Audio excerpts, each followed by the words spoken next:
If you mess, I'll do the Lee Kuan Yew again. I'll kick you out of that building. With all honesty, Mr. Lee Kuan Yew did it.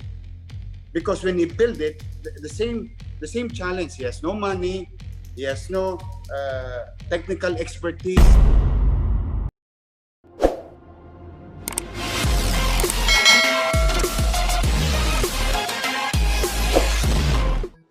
His leadership has truly risen to the fore, and the nation has definitely taken notice. I'm sure you all would agree. Ladies and gentlemen, it's my privilege to welcome to Brewing at AIM and to present to all of you the Honorable Mayor of the City of Manila, Mr. Francisco Moreno Domagos. Over to you, Mayor. Thank you, Dr. Jik Yong Kang. I hope I pronounce it right. Very good. For your kind words, President and Dean of Asian Institute of Management, and of course to Bernie Jiao, Executive Managing Director, Alumni Relations Office, to the Asian Institute of Management Alumni Community and Faculty at lahat ng nandito. Magandang umaga sa inyo. Good morning po sa inyong lahat. Thank you very much.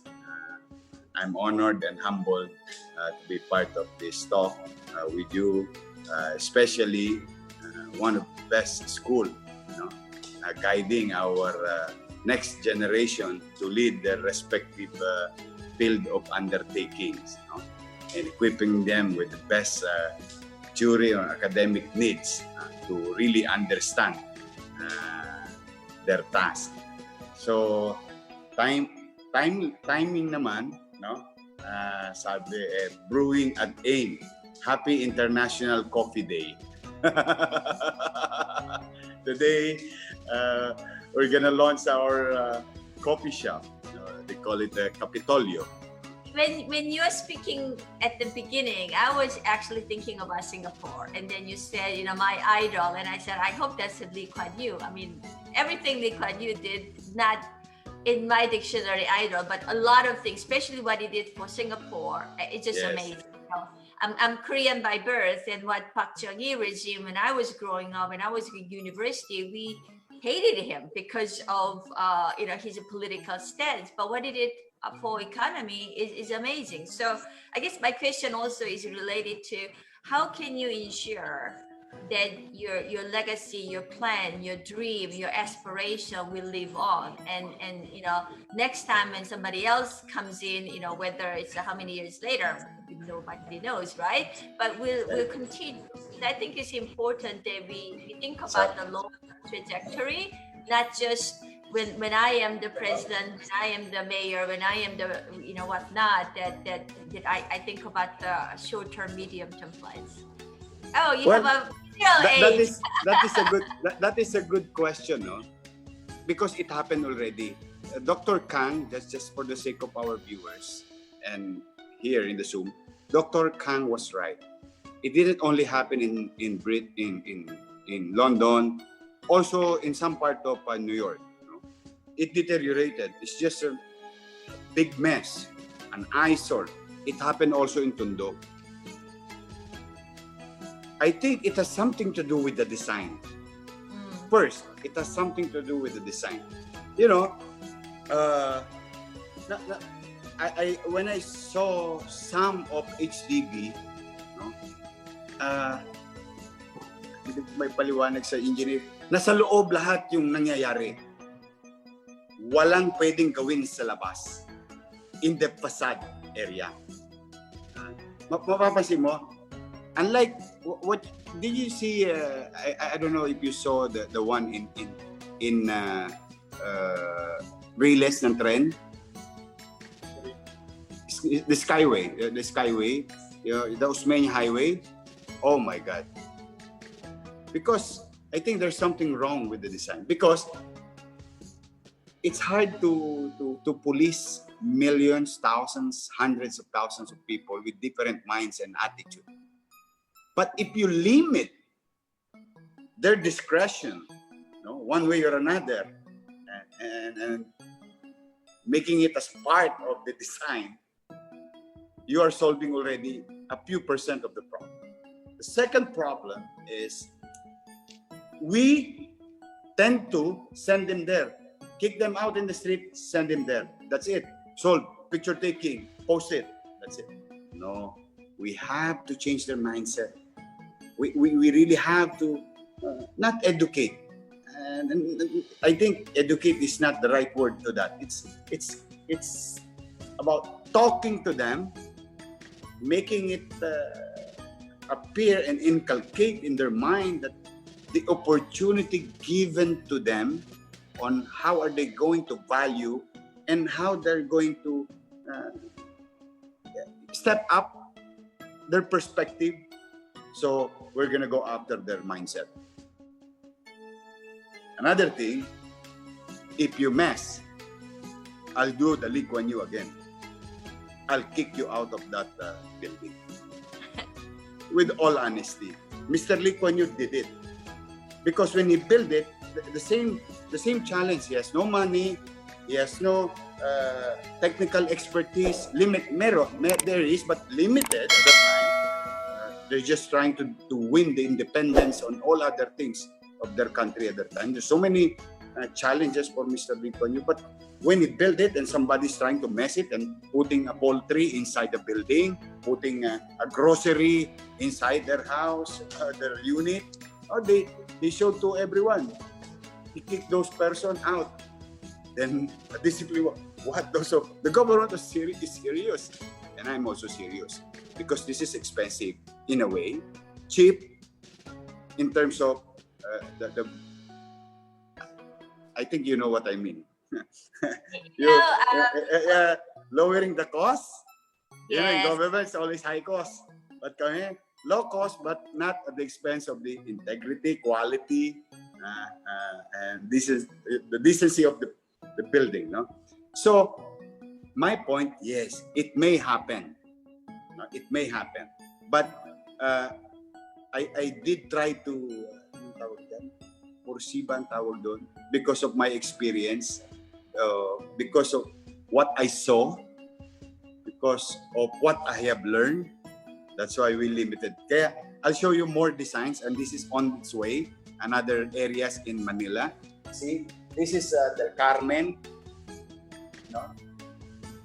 As you can see, there is no room for them to develop further outside.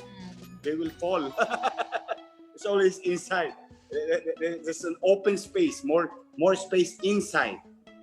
But outside is just plain glass. Yun nga, HDB. Parang HDB. Yun, siguro, hindi mo malaman who is living in HDB, who's living in a middle class or upscale unit. No? Then another one, see, Pedro Hill Health Center. This is now utilization of rare commodity in the city or highly urbanized city. We have facilities, and one of the rare commodities is space, but we own some. But what we did, like in this case, see, Pedro Hill Health Center. This is existing. No, this part.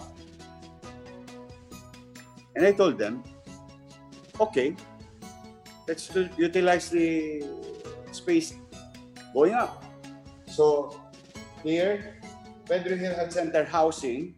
So it's going to be a health center, parking space for two-wheel and four-wheel vehicle, then housing.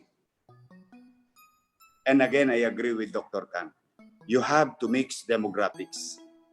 You cannot just allow one sector alone and connive among each other, or dog eat dog concept in the street. We call it in the street. We put muscle against our neighbor. No, you cannot. You have to put. You mix some sensible people to avail and to grow. Like for example,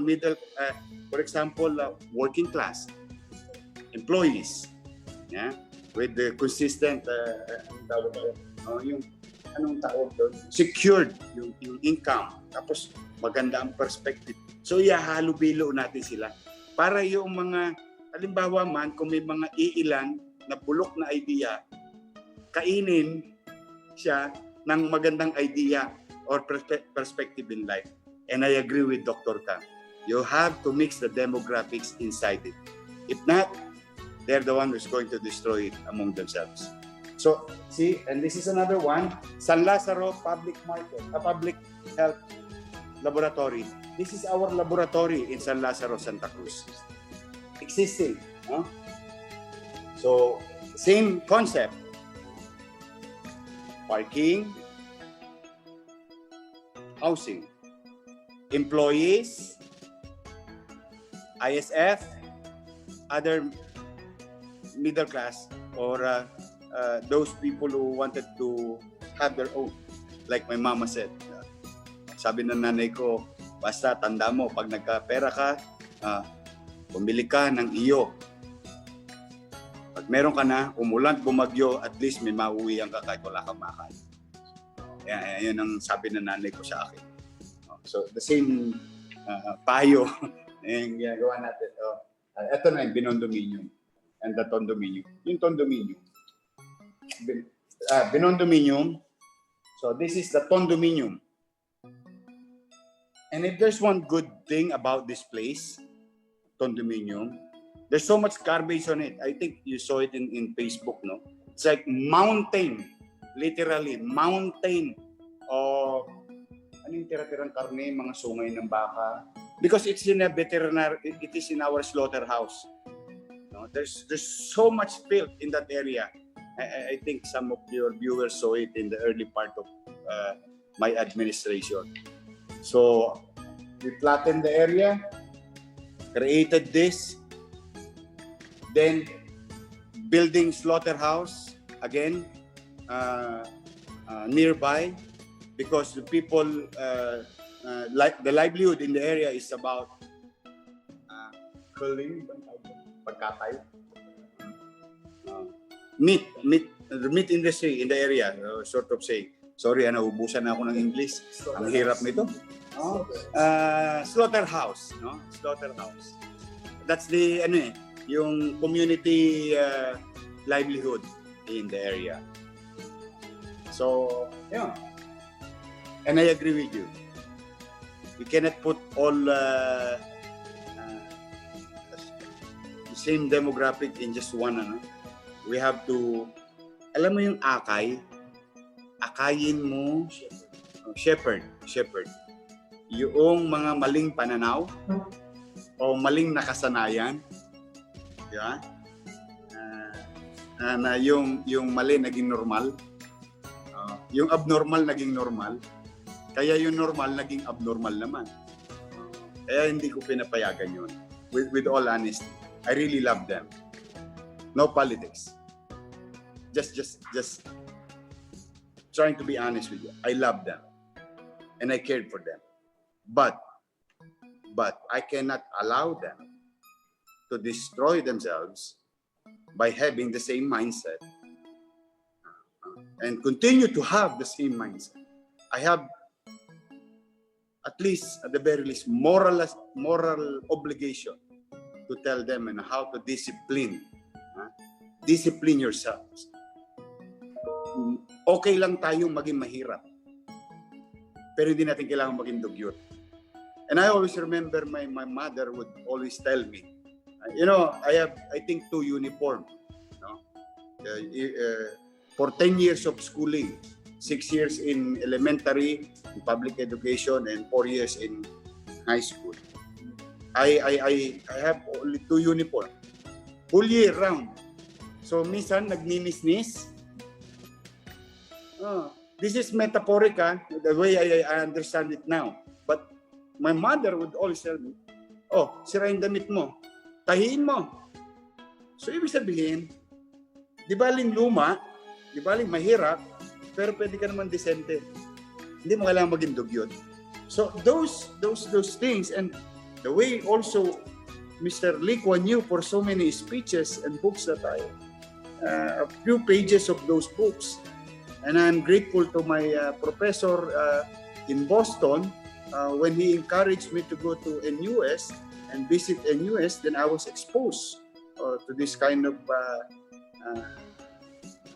policy. I'm trying to implement it in such a manner, yung sinabi ko kanina, inch by inch, meter by meter. But when I go to you, we make sure we're not going to leave that area. We'll be consistent. So I would rather fail on other things, not to attend to other things yet, because I want to put certainty in a particular space, particular area, demographics, or problems. No? Then, pag nasanay na, what do you call this, naging new habit yung old, naging new habit yung old, right, normal, then we go to another area. So, hopefully. So, Jun, you're happy with the mayor's answer? Very happy, very happy. And then one thing I would like to just briefly comment, and I also with the mayor 100% plus on changing the mindset, because I've seen in India, time and again, they build the public housing, they move people off the street into the housing, and they move out. The black market forms because they don't feel they can adjust to a different lifestyle living in this housing. So unless you change their mindset, unless you actually think about their whole life and lifestyle changes, it's very hard to change their habits. They feel they are more comfortable in a way to live in slums and out on the street. So I think I cannot agree more with him. Thank you very much, Jun. And Mayor, we have tons of questions here for you. Sure. Sige, I'll try to answer it to the best of my knowledge and ability.